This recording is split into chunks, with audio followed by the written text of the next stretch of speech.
গাড়িটা নিয়ে বের হইতে চাইতেছে, এর জন্যই মনে হয়। যাইতেছে কোথায়?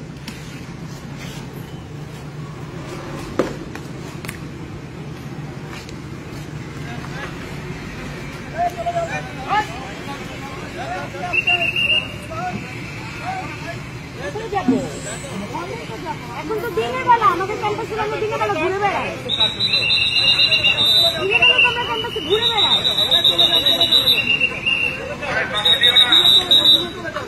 এখন তো দিনের বেলা আমরা তো দিনের বেলা ক্যাম্পাসে ঘুরে বেড়াই। এটা তো আমাদের ক্যাম্পাস। আপনি আমাদের কেন বলতেছেন আমি চলে যাচ্ছি? সেটা তো আমরাও বুঝতেছি আপনারা আমাদের ক্যাম্পাসে গেছে, আপনারা বুঝতেছেন না? এটা তো আমাদের ক্যাম্পাস, এটা দিন। এখন আমরা ঘুরবো, আলোচনা দ্বারা বলছেন চলে যাবো। কোথায় যাবো বলেন? কোথায় যাবো বলে? কেন যাবো? আমাদের ক্যাম্পাস না, আমাদের ক্যাম্পাস, আমাদের বিশ্ববিদ্যালয়। সারা রাত ধরে আমাদের সব খাবার টাবার সবকিছু বন্ধ, আমরা কেউ খাই না। আমি তো ওয়েট করতেছি সকালে নাস্তা খাবো। কেউ কথা বলো না।